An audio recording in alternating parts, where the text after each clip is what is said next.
Estamos aqui em mais um Neuro e Você, o canal aberto para desmistificar a neurologia. E hoje, mais uma vez, temos o prazer de trazer a doutora Isabela Romanini, psicóloga, MBA em Gestão de Recursos Humanos, especialização em Arte e Terapia, especialização em Qualidade de Vida, especialização na técnica de Imaginação Ativa. Obrigada por mais uma vez estar aqui conosco. Obrigada pelo convite. É sempre um prazer tê-la aqui. E hoje eu gostaria que você falasse sobre a importância de um psicólogo em uma família atípica. Bom, inicialmente eu gostaria de falar um pouquinho sobre o psicólogo, desmistificar, um pouquinho essa profissão.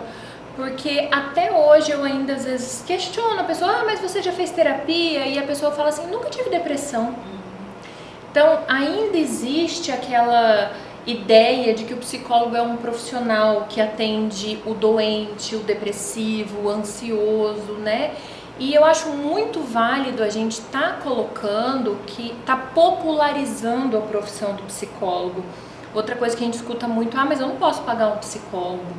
E é uma informação muito ultrapassada, porque hoje em dia a gente sabe que existem apoios psicológicos, excelentes profissionais na rede pública, nas escolas públicas.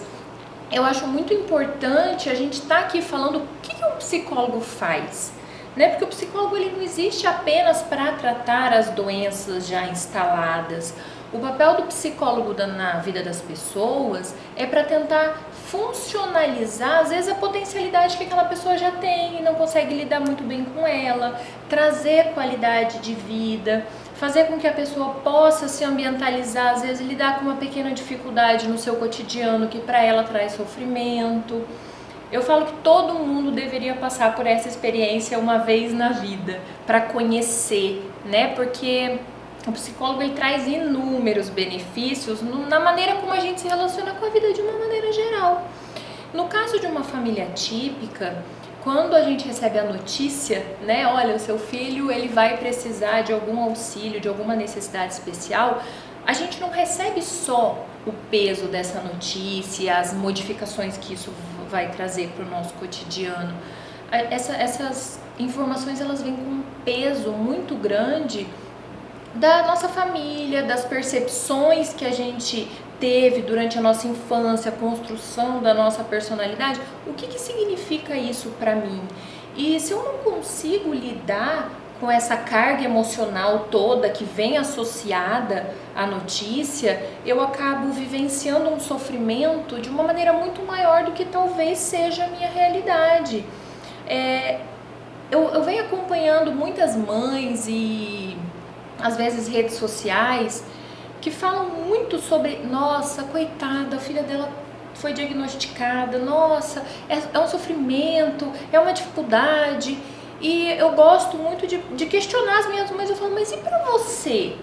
Qual é a dificuldade? Qual é o seu sofrimento? Porque eu acredito que tem muito do inconsciente coletivo aí, do passado, de como eram, os tratamentos, as dificuldades, que não se aplicam às vezes à realidade daquela pessoa. E naquele momento, da notícia, daquela angústia, ela acaba não sabendo triar aquilo que acaba afetando de fato ou não na vida dela. E a notícia acaba sendo muito mais pesada do que talvez seja, Com certeza. E como é realizado o processo terapêutico? Bom, vou falar um pouquinho da área que eu atuo, que é a terapia cognitivo-comportamental.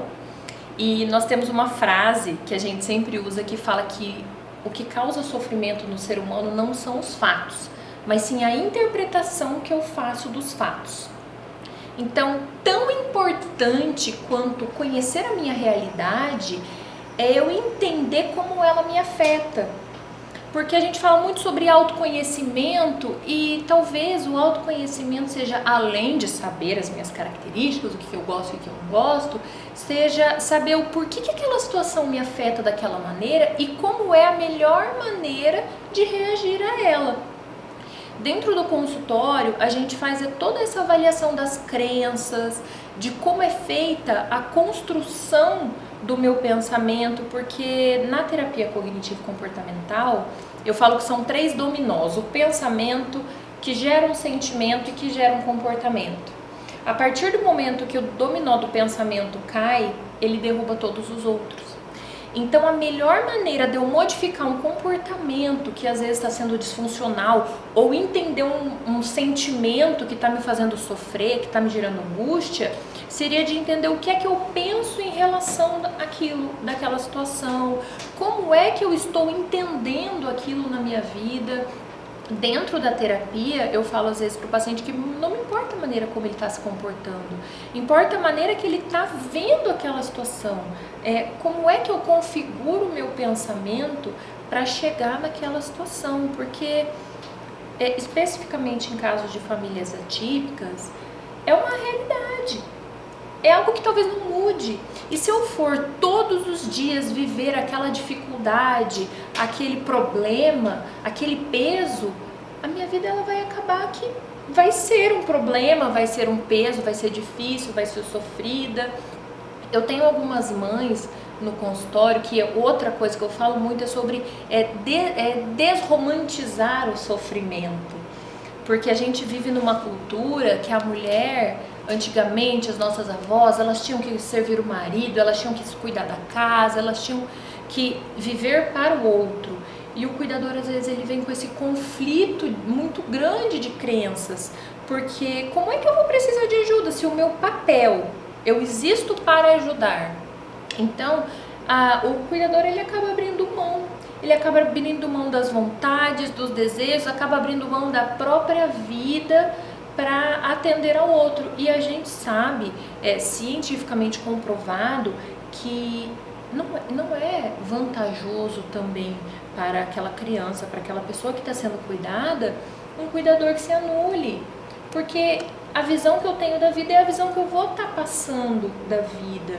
E a partir do momento que eu estou sofrendo, que eu estou tendo dificuldades, eu não vou conseguir olhar para aquela pessoa com o carinho necessário, com a leveza necessária. Porque se é algo que eu vou ter que fazer pro resto da minha vida, tem que ser bom, tem que ser leve, tem que ser prazeroso, para que a minha vida não seja uma condenação, para que aquele diagnóstico não seja uma condenação. E sim uma característica da criança, né? Claro.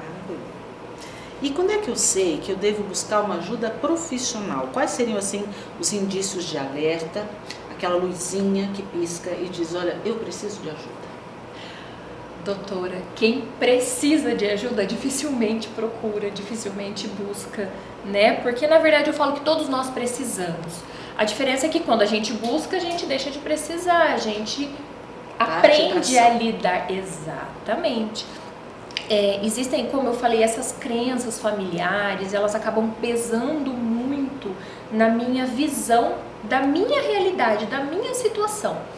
Então, eu atendi recentemente uma pessoa no consultório e ela se anulou a vida toda para cuidar de alguém, para trabalhar para alguém, e agora ela está com um netinho que foi diagnosticado TEA. E ela nega, não vai para a escola, porque essa criança que a escola relata não existe. Ele é muito bonzinho, ele é muito maravilhoso. Só que ela precisa daquela criança com dificuldade, ela precisa daquela criança dependente para ela se sentir identificada no papel de cuidadora, no papel que a vida inteira ela exercitou. Então é muito difícil para a gente convencer esta pessoa que existe outras maneiras de se relacionar com o cuidar, com o atender. Então é muito complicado esse processo da gente poder dizer à pessoa, olha, você está precisando. Porque às vezes na realidade dela aquilo nunca existiu. Mas existem alguns sinais de alertas vivenciais que a gente pode estar colocando em pauta. Inicialmente, os sintomas eles se apresentam pelo sono e pela fome. Aumentou ou diminuiu o sono, acordou cansada, teve insônia, aumentou ou diminuiu o apetite, está comendo muito, não sente apetite, são os principais e geralmente iniciais sinais de alerta. Existem questões que a gente leva muito em consideração em relação ao humor, agressividade, impaciência. A gente percebe que na casa está tendo conflito toda semana tem um problema, toda semana tem uma briga. é importante a gente estar verificando que existe uma baixa qualidade de vida ali naquele ambiente. Pessoas que se sentem desmotivadas, cansadas, como eu já falei, deixam de ter vontade, elas não conseguem mais ir a um salão de cabeleireiro, elas não conseguem mais, hoje eu estou com vontade de comer tal coisa, é um sinal de alerta importante. Uma coisa que aconteceu comigo recentemente, que eu também tenho um filho, né, no espectro, eu me consultei com uma profissional muito renomada e inicialmente ela falou, olha, minha entrevista ela é semi-estruturada, então eu vou te fazer algumas perguntas. E ela passou mais de uma hora perguntando como é a sua vida com o seu marido? Vocês saem? Vocês têm apelidos carinhosos? Quantas vezes você vai ao salão?